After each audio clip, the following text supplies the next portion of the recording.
Hello मेरे प्यारे बच्चों, कैसे हो आप सब। उम्मीद करती हूँ आप सब बहुत अच्छे हो गए। आपका मेरे channel bio with Toshi ma'am Hindi medium में बहुत बहुत स्वागत है। तो कल हम आपका पढ़ रहे थे क्या, वंशागति का मंडलीय आधार। ठीक है, तो कल हमने देख लिया था कि वंशागति किसे कहते हैं और अनुवांशिकी शब्द किसने दिया था, फादर ऑफ जेनेटिक्स कौन है। ठीक है, सारी चीज़ें हमने पढ़ ली थी। जीन शब्द किसने दिया था, ठीक है। और क्या पढ़ा था हमने, लक्षण, ट्रेट, ये सारी चीज़ें हमने कल पढ़ ली थी। आज हम उसके आगे, जैसे कि मैंने कल आपको बताया था कि जब हमें मेंडल का जो हमको पढ़ना है, इनका थ्योरी जो पढ़नी है, उसके पहले हमें कुछ शब्दावलियाँ समझनी पड़ेंगी। ठीक है, तभी हमको मेंडल का नियम अच्छे से समझ में आएगा, क्योंकि उसमें कुछ शब्दावलियाँ, कुछ टर्मिनोलॉजीज ऐसी हैं कि जब तक आप उसको एक एक करके नहीं समझोगे तब तक आपको उनकी जो थ्योरी है, जो उन्होंने अपनी थ्योरी दी थी, सिद्धांत दिया था, वो आपको समझ में नहीं आएगा। तो इसी के क्रम में कल हमने जीन पढ़ लिया था, लक्षण पढ़ लिए थे, कैरेक्टर पढ़ लिया था। ठीक है, आज हम उसके आगे का देखने वाले हैं। आइए चलिए देखते हैं आगे क्या है हमारा, संकर। ठीक है, संकर क्या होता है, हाइब्रिड। तुलनात्मक लक्षणों वाले, क्या कह रहा है कि तुलनात्मक लक्षणों वाले नर और मादा के बीच निषेचन कराने पर उत्पन्न हुई संतान को संकर कहते हैं। तो संकर क्या होता है बेटा, देखो क्या होता है कि जैसे मान लो मटर का पौधा है, ठीक है, एक आपने लंबा मटर का पौधा ले लिया और एक छोटा मटर का पौधा ले लिया, ठीक है, जिसकी तने लंबी हों और एक जिसकी तने छोटी हों। ठीक है, तो जब हम उन दोनों का क्रॉस कराएंगे तो जो वो बनेगा, जो आगे आने वाली जो मटर का बीज बनेगा, वो क्या होगा, वो संकर होगा। ठीक है, जैसे मान लो हम संकर बच्चे हैं। जैसे हमारे माता अलग, जो हमारे माता पिता हैं वो अलग अलग जगह से थे। मान लो हमारी माता जो थी वो किसी और जगह की हैं, पिता हमारे किसी और जगह के हैं। तो जब उन दोनों की शादी हुई तो जब उसके बाद जब हम हुए तो हम भी संकर हैं, क्योंकि दो अलग अलग कैरेक्टर मिलकर के हमको जन्म दे रहे हैं। ठीक है, तो जब दो अलग अलग कैरेक्टर मिलकर किसी संतान की उत्पन्न करते हैं तो क्या हो जाता है, उसी को हम संकर कहते हैं। ठीक है, जैसे आपने खच्चर नाम सुना होगा, खच्चर तो आप सभी ने देखा भी होगा। तो खच्चर कैसे बनता है, जैसे एक आपने घोड़ा लिया और एक क्या लिया, गधा लिया। ठीक है, तो जब दोनों आपस में मिला देते हैं तो वो बन जाता है खच्चर। ठीक है, इसी को हम कहते हैं संकर।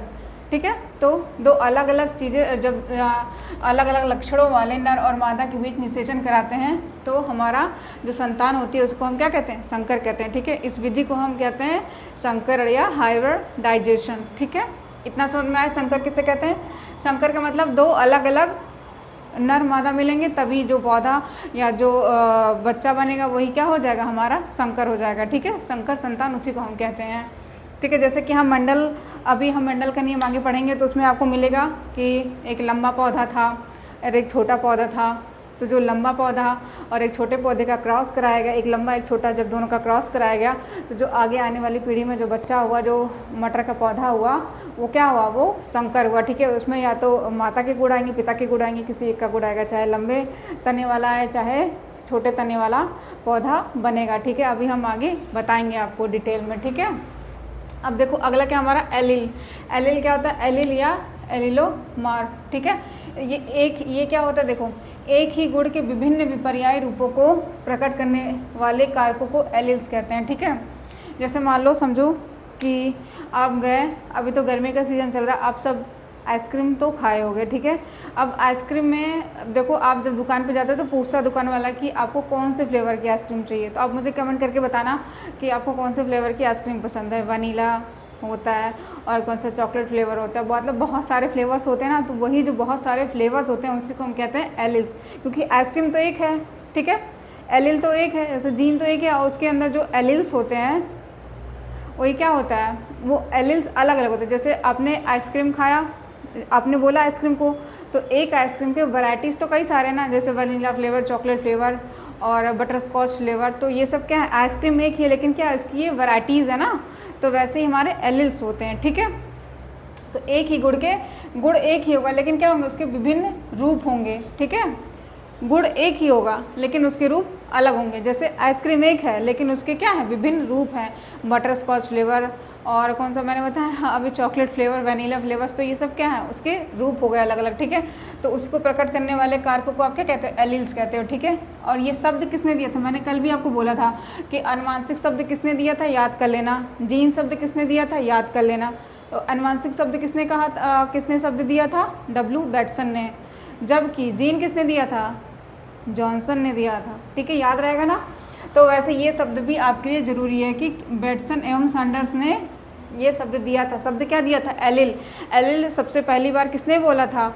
बैटसन एवं सैंडर्स ने बोला था। इस वाक्य का इस शब्द का प्रयोग, एलिल शब्द का प्रयोग सबसे पहले बैटसन एवं सैंडर्स ने किया था।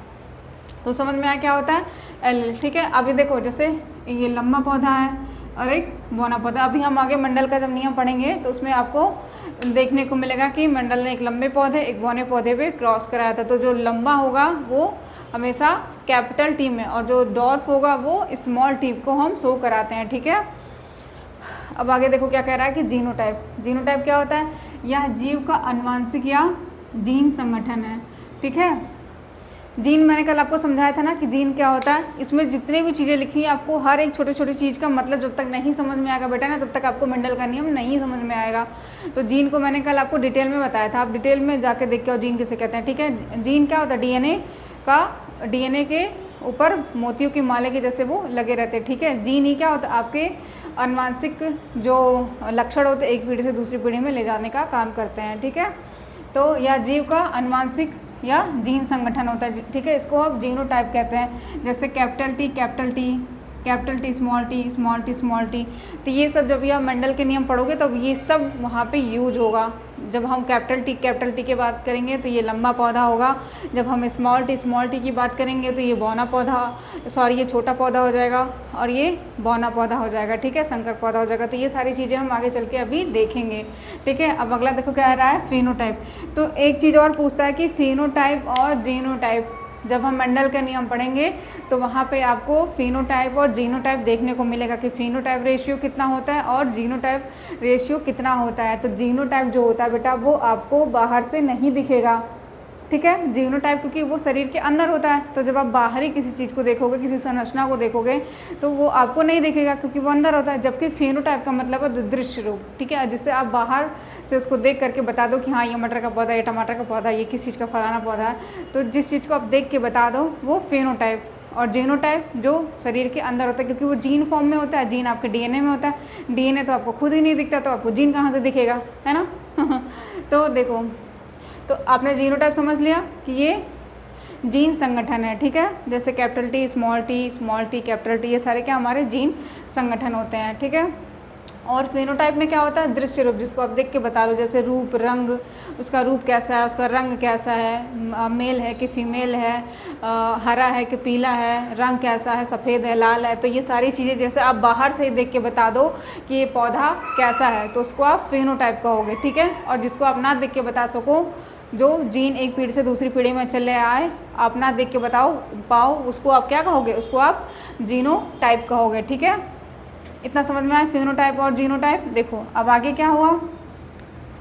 सम युग्मज या होमोजाइगस। तो सम मतलब समान युग्मज बनना, ठीक है। सम मतलब समान, युग्मज मतलब जायगोट बनना, ठीक है। मतलब एक तरीके से दो।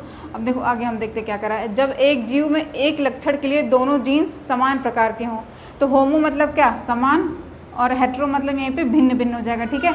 तो समान प्रकार के जब दो जीन्स मिलते हैं तो उसको आप कहते हो क्या? होमोजाइगस। होमो मतलब सेम टाइप के, ठीक है। होमो मतलब सेम, ठीक है। होमोजाइगस सेम, समान प्रकार के जब जीन्स एक पीढ़ी से दूसरी पीढ़ी में जाते हैं, जब एक जीव में एक लक्षण के लिए दो जीन्स समान प्रकार के हों, ठीक है। जैसे देखो ये आपका क्या है, जैसे यहाँ पे आपने देखा था ना ये जीनी संगठन है, तो वैसे यहाँ पे देखो ये क्या है? टी, ये जो कैपिटल टी है, कैपिटल टी प्रभावी समयुग्मज को दर्शाएगा, ठीक है। और स्मॉल टी अप्रभावी समयुग्मज को दर्शाएगा। एक चीज़ हमेशा याद रखना, जहाँ भी कैपिटल में होगा, जैसे कि कैपिटल टी, कैपिटल आर, ठीक है, ये जो कैपिटल में आपको देखेंगे बेटा ये हमेशा क्या होंगे? डोमिनेंट होंगे, ये हमेशा अपने प्रभाव को दिखाएंगे, ठीक। जहाँ पे भी आपको दिखेगा ये आपके हमेशा प्रभावी लक्षण को दिखाएगा।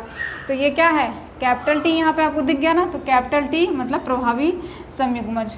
अब हम समयुग्मज की बात कर रहे हैं, मतलब समान प्रकार के जो जीन्स होंगे एक ही लक्षण के लिए दो जीन्स। जैसे मान लो कोई बच्चा बनने वाला है या कोई पौधा हम मतलब किसी पौधे को हम क्रॉस करा रहे हैं, ठीक है। तो अब अभी बच्चे को देखो तो आपको ज़्यादा समझ में आएगा। देखो जैसे मान लो कोई बच्चा पेट में, माँ के पेट में, ठीक है। अब उस समय क्या हो रहा है, उसको आँख का डिसाइड करना कि आँख माँ के का जाएगा या पिता का जाएगा, ठीक है। तो दोनों जीन्स क्या होने चाहिए, सेम होने चाहिए। अगर माँ का एक्स है, पिता का भी एक्स होना चाहिए, माँ का वाई है, पिता का भी वाई, तो मतलब सेम प्रकार के जीन्स होने चाहिए दोनों में, ठीक है। तो हर चीज़ का अभी मैं आपको आगे भी पढ़ाऊँगी कि हर जीन्स का अपना अपना जगह होता है, ठीक है। उनका एक स्पेशल जगह होता है जहाँ पे वो वहीं पे अपने जगह पे वो स्थित हो सकते हैं, वो कहीं और भी वो नहीं रह सकते। जो उनकी जगह है वो वहीं पे, जैसे हमारा घर है, तुम अपने घर में ही तो रह सकते हैं, किसी दूसरे घर में तो हम जाके रह नहीं पाएंगे, बेचारा हमको मार के भगा देगा, कहेगा ये तो मेरा घर है, तुम मेरे घर में क्या करने आए हो। तो वैसे ही जीन्स की भी अपना घर होता है, अपना जगह होता है, वो अपने जगह पर ही रह सकते हैं। तो समयुग्मज का होता है कि जो एक ही लक्षण के लिए दोनों जीन्स समान, जैसे आँख हमको बनानी, आँख का कलर हमको डिसाइड करना है, या हमको बाल का कलर डिसाइड करना है, या हमको हाइट डिसाइड करनी है, तो दोनों जीन्स क्या होने चाहिए, सेम होने चाहिए, ठीक है। इसको हम कहते हैं होमोजाइगस। जैसे कैपिटल टी ये क्या है, प्रभावी होमोजाइगस है, और ये स्मॉल टी अप्रभावी समयुग्मज है, ठीक है। अब देखो अगला क्या कह रहा है कि हेट्रोजाइगस, ठीक है। जब एक ही जीव में एक लक्षण के लिए दोनों जीन्स असमान प्रकार के, यहाँ पे देखो समान प्रकार के थे, आप देखो यहाँ पे तो आपको दिखेगा कि ये समान प्रकार के जीन है, ठीक है। जबकि ये क्या है, ये जीन्स असमान प्रकार के होते हैं, ठीक है। तो ये जीव उस लक्षण के लिए क्या कहलाते हैं, संकर होते हैं। संकर अभी मैंने आपको ऊपर बताया था कि जब दो विभिन्न, अब यहाँ पे देखो विभिन्न हो गए, अलग अलग प्रकार के हो गए ना जीन्स, तो ये विभिन्न प्रकार के हो गए। तो जब दो विभिन्न प्रकार के मिलेंगे तो क्या होगा, जो पौधा बनेगा, जो बच्चा बनेगा, वो संकर होगा, ठीक है। जैसे कैपिटल टी और स्मॉल टी, ठीक है। समझ में आया इतना, होमोजाइगस और हेट्रोजाइगस। इन सब का बेटा अभी आगे जब हम मेंडल का नियम पढ़ेंगे ना बेटा, तो आपको आगे ये सारी चीज़ें देखने को मिलेंगी। तो आप इसको अच्छे से पढ़ लो, एक बार वीडियो नहीं समझ में आ रहा 2 बार देखो, क्योंकि ये थोड़े से टफ टर्मिनोलॉजी हैं, तो थोड़ा सा आपको लेट समझ में आएगा। मतलब एक बार 2 बार वीडियो देखोगे तो आपको अच्छे से समझ में आ जाएगा, ठीक है। तो जीनोटाइप फिनोटाइप ज़्यादा इंपॉर्टेंट है, और आपको होमोजाइगस हेट्रोजाइगस समझना पड़ेगा कि होमोजाइगस में क्या क्या होता है।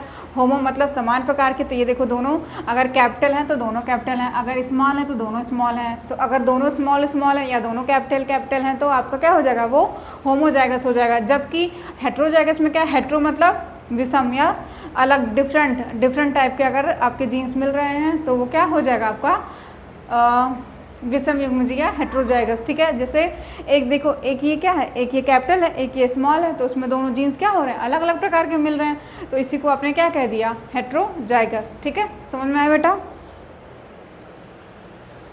बाकी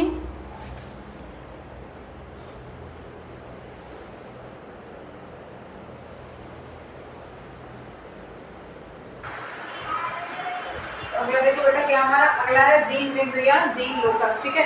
ये क्या है कि यह किसी गुणसूत्र पर जीन की वास्तविक स्थिति होती है। तो जीन लोकस का मतलब देखो, इसका नाम ही बता, जीन लोकस मतलब कि लोकेशन, ऐसी जगह जहाँ जीन का अपना खुद का लोकेशन होता है, ठीक है। वो वहीं पे ही रहता है जहाँ उसका लोकेशन होता है। क्या करेगा, किसी गुणसूत्र पर जीन की वास्तविक स्थिति होती है, मतलब कि उसको कहाँ जाना है। जैसे मान लो आपका घर जहाँ भी हो, मान लो कहीं आपका घर है, तो आप कहीं से, बाजार से, स्कूल से, आपका घर तक निश्चित जगह पे ना, आप वहीं पे तो जाओगे। आप अपने घर जाओगे, आपका स्कूल खत्म हो गया तो अपने घर जा रहे हो, अपने मार्केटिंग कर ली तो अपने घर जा रहे हो। तो आपका एक घर जो है वो एक जगह पे निश्चित है ना, कि वो घर तो आपका हिलडुल तो रहा नहीं है कि आप बाजार गए तो आपको चल बाजार चला गया, हाँ वो स्कूल गए तो आपको पीछे पीछे स्कूल भी चलता चला गया, ऐसा नहीं होता है ना। तो जहाँ पे भी आपका घर है वो घर वहीं पे रहता है, आप इधर उधर चले जाते हो। तो ऐसे जीन क्या होता है, घूमता रहता है, लेकिन एट द एंड वो कहाँ जाएगा, अपने मेन लोकेशन पे वो आके सेट हो जाता है, वहीं पे आके वो बैठ जाता है जहाँ उसका मेन लोकेशन होता है। जैसे आपका अपना घर होता है जहाँ आप शाम को अपने घर चले जाते हो, वैसे ही जीन भी होता है, अपने वास्तविक स्थिति पर जाकर वो बैठ जाता है, ठीक है। तो उसी को आप कहते हो जीन लोकस, ठीक है। तो जीन का अपने वास्तविक जगह पर चले जाना ही क्या होता है, आपका जीन लोकस होता है, ठीक। अब देखो कह रहा है कि गैमीट, अगला क्या हमारा गैमीट या युग्मक, एक परिपक्व, ठीक है। परिपक्व मतलब मैच्योर होना चाहिए, आगुणित मतलब कि हैप्लॉइड होना चाहिए, मतलब यह नंबर का होना चाहिए, ठीक है, आगुणित होना चाहिए। जनन कोष का जो निषेचन के लिए क्या हो, विशेषित हो, ठीक है। तो जैसे आगुणित, आप जैसे मान लो गैमेट्स क्या होता है, मेल गैमेट, फीमेल गैमेट। जैसे मेल में क्या आपके स्पर्म हो गए, ठीक है, शुक्राणु, वैसे फीमेल में क्या होता है, अंडाणु होता है, ठीक है, इसको आप ओवा कहते हो। तो अगुणित होता है, ये सिंगल नंबर होता है, एन नंबर होता है। तो जब एन नंबर मिलेगा तो क्या हो जाएगा, 2n बन जाएगा, यानी कि जैगोट बन जाएगा। तो जब वो सिंगल नंबर में है, जब वो स्पर्म है या शुक्राणु या ओवा है या अंडाणु, जब वो सिंगल नंबर है मतलब कि सिर्फ स्पर्म हो या सिर्फ ओवा हो, तो उसको आपका क्या हो, अगुणित जनन कोष का। तो जब वो दोनों मिलते हैं निषेचन के लिए तो आप क्या बन जाता है, वो आपका जाइगोट बन जाता है, ठीक है। लेकिन जब वो सिंगल नंबर में, जैसे आपका शुक्राणु हो गया, ये आपका शुक्राणु हो गया, ठीक है। तो ये क्या है, ये अभी गैमेट है, एन नंबर का अगुणित है, ठीक है। वैसे ही आपका अंडाणु हो गया, ठीक है, ये भी क्या है, एन नंबर है, ठीक है। यह अगुणित जनन कोष का है, ये सब क्या अगुणित जनन कोष का है, जो निषेचन के लिए होते हैं, ठीक है। तो इसको आप क्या कहते हो, युग्मक कहते हो, ठीक। अब अगला देखो क्या कह रहा है कि प्रभावी विशेषण क्या है, डोमिनेंट ट्रेट, ठीक है। समयुग्मजी आपने पढ़ लिया, समयुग्मजी क्या होता है और विषमयुग्मजी क्या होता है, ठीक है। ये आपने अभी देखा। तो दोनों स्थितियों में स्वयं को व्यक्त करने में जो सक्षम होता है, ठीक है। चाहे समयुग्मजी हो, समयुग्मजी कौन है, जैसे ये मेल, ये जैसे ये कैपिटल हो गया और ये स्मॉल हो गया, ठीक है। तो ये सब क्या थे, समयुग्मजी है, ठीक है। और यहाँ पे देखो ये आपका समयुग्मजी था और ये कैपिटल टी और ये स्मॉल टी, ठीक है। ये क्या है, विषम युग्मजी है, ठीक है। तो दोनों ही स्थितियों में स्वयं को व्यक्त करने में जो सक्षम होता है। तो इन दोनों स्थितियों में मैंने आपको पहले कहा था, जो कैपिटल लेटर में होगा वो हमेशा क्या होगा, डोमिनेंट होगा, प्रभावी होगा, ठीक है। तो यहाँ पे आपको कैपिटल क्या दिख रहा है, यहाँ पे ये दोनों कैपिटल है तो मतलब ये दोनों ही कैरेक्टर प्रभावी होंगे, ठीक है। और यहाँ पे ये दोनों ही स्मॉल है तो मतलब अब जब कोई बड़ा नहीं है कोई छोटा नहीं है तो जब दोनों ही समान है तो क्या होगा, दोनों ही अपने लक्षण दिखाएंगे, ठीक है। जैसे यहाँ पे दोनों कैपिटल, जैसे यहाँ पे जब दो मोटू को लड़ाओगे, एक मोटा लड़ाओगे तो क्या होगा, कोई नहीं जीतेगा, तो बराबर में ही अपने कैरेक्टर लेके आएंगे। अब एक पतलू को आप लड़ाओगे तो क्या होगा, दोनों ही पतले तो थके हारे दोनों ही कोई मतलब दोनों ही सेम कैटेगरी के हैं तो दोनों ही कुछ नहीं कर पाएंगे, तो दोनों ही अपने अपने लक्षण दे देंगे, ठीक है। लेकिन वहीं पर जब एक मोटा और एक पतला को आप फाइट कराओगे तो क्या होगा, मोटा ऑब्वियस की बात है वो जीत जाएगा। तो ऐसे ही आपका अब देखो कि ये प्रभावी कौन सा हो रहा है। तो अब जैसे यहाँ पे एक मोटा एक पतला ले लिया तो अब पतला तो किसी कीमत पे जीत नहीं पाएगा। अब एक सोमो पहलवान होता है उससे और एक जो नॉर्मल इंसान को ही उससे आप फाइट करा दो तो क्या होगा, कौन जीतेगा, सोमो पहलवान ही जीतेगा, क्योंकि एक बार अगर उसके ऊपर चढ़ेगा तो बेचारा तो उसकी तो टाइम फिक्स हो जाने वाली है, तो वो तो वैसे ही मर जाना है। तो यहाँ पे एक सोमो पहलवान है और एक क्या, एक मान लो हमारे चिंटू मिंटू भैया है, कोई से पतले दुबले से सुट के से। तो अगर आप सोमू पहलवान और हमारे चिंटू भैया को फाइट कराओगे तो कौन जीतेगा, हमारे सोमू पहलवान भाई साहब ही जीतेंगे। तो वैसे ही ये अपने लक्षण ये पैदा करेगा, ठीक है। तो जो भी कैपिटल लेटर में होगा बेटा वो हमेशा डोमिनेंट होगा, वो हमेशा प्रभावी होगा, वो हमेशा अपने लक्षण ही दिखाएगा। इन तीनों में जहाँ पे जो कैपिटल आएगा वो अपने लक्षण दिखाएगा। अब इसमें कोई कैपिटल नहीं है, दोनों ही स्मॉल है तो दोनों ही स्मॉल के लक्षण आएंगे, ठीक है। उसमें तो अब इसमें कोई प्रभावी तो नहीं, इसमें दोनों ही अप्रभावी हैं तो इनके लक्षण वहाँ पे दिख जाएंगे, ठीक है। और इन दोनों में देखो अब बात आती है यहाँ पे, अब इसमें क्या है, एक कैपिटल एक स्मॉल है, इसमें इसके लक्षण ज़्यादा दिखेंगे और इसके लक्षण क्या होंगे, दब जाएंगे, ठीक है। अब अगला देखो क्या कह रहा है कि अप्रभावी विशेषण या रेसिसिव ट्रेट। अब विषम युग्मजी कौन था, ये देखो ये हमारे विषम युग्मजी हैं ये, ठीक है। ये हमारा क्या था, एक कैपिटल और एक स्मॉल, ये है विषम युग्मजी, ठीक है। स्थिति में दूसरे विपरीत कारक की उपस्थिति में स्वयं को पूर्ण रूप से व्यक्त करने में असमर्थ होता है, ठीक है। तो जैसे मैंने अभी क्या बताया, ये हमारे सोमू पहलवान हो गए और ये हमारे चिंटू भैया हो गए। अब दोनों की फाइट हो जाएगी तो जाहिर सी बात सोमू पहलवान जीत जाएंगे। तो इसी तरीके से इनके कैरेक्टर आने लगेंगे, ठीक है। तो जो कैपिटल में है हमेशा याद रखना, जो कैपिटल लेटर में होगा, अभी आप आगे चल के देखोगे राउंड गोल झुर्रीदार पौधा बीज बनते हैं तो उसमें वहाँ पे भी आपको कैपिटल और स्मॉल देखने को मिलेगा, ठीक है। तो जहाँ पे भी आपको कैपिटल दिखेगा, जहाँ भी मैं आपको कैपिटल में बताऊंगी तो मतलब वो डोमिनेंट है, ठीक है, वो मतलब प्रभावी लक्षण दिखा रहा है। हमेशा उस पौधे में या उस इंसान में उस प्रभावी के ही लक्षण दिखेंगे। जैसे माँ बाप में ही जो ज़्यादा प्रभाव जाता है उसके लक्षण हमको दिखने लगते हैं, उसकी आँखें माँ की जैसे जाती है, जिसका प्रभावी जीन होता है उसी के लक्षण बच्चे में दिखने लगते हैं, ठीक है। वैसे ही पौधे में भी होता है बेटा, जो प्रभावी होगा वो अपना लक्षण दिखाएगा, ठीक। तो समझ में आया, प्रभावी और अप्रभावी। डोमिनेंट ट्रेड मतलब जो कैपिटल लेटर में होगा वो प्रभावी होगा, और जो स्मॉल, ये मैं आपको शॉर्ट में बता रही हूँ, जो कैपिटल में होगा वो प्रभावी होगा, जो स्मॉल लेटर में होगा वो अप्रभावी होगा। ठीक, याद हो जाएगा ना? ठीक है। अब देखो अगला क्या कह रहा है कि स्वजनक, क्योंकि सेल्फ क्रॉस मतलब ये सेल्फ क्रॉस मतलब खुद से क्रॉस कर लेना, कितना अच्छा है ना। जब एक ही द्विलिंगी जीव, द्विलिंगी मतलब कि जिसमें मेल फीमेल साथ में रहते हो, ठीक है, जैसे केचुआ हो गया, जोक हो गया, ऐसे बहुत सारे जीव होते हैं जिसमें मेल फीमेल साथ में ही रहते हैं। ठीक है, तो द्विलिंगी जीव जिनके नर तथा मादा युग्मकों के बीच प्रजनन की क्रिया होती है, तो उनको मतलब किसी बाहर जाने की जरूरत नहीं, जैसे क्योंकि उनका मेल ऑर्गन भी है उनके पास, फीमेल ऑर्गन भी उनके पास है, तो क्या होगा, वो आपस में ही क्या हो जाएंगे, फ्यूज हो जाएंगे। तो इसी को हम कहते हैं सेल्फ क्रॉस कहते हैं। ठीक है, क्योंकि इसमें द्विलिंगी जीव नर तथा मादा युग्मक के बीच आपस में ही क्रॉस हो जा रहा है, इसी को हम कह देंगे सेल्फ क्रॉस। ठीक है बेटा, इतना समझ में आया? आगे का हम कल देखेंगे। ठीक है, आपको मेरी वीडियोस अच्छी लग रही हो तो आप मेरी वीडियो को लाइक करना बेटा, और सब्सक्राइब करना, अपने दोस्तों के साथ शेयर भी करना।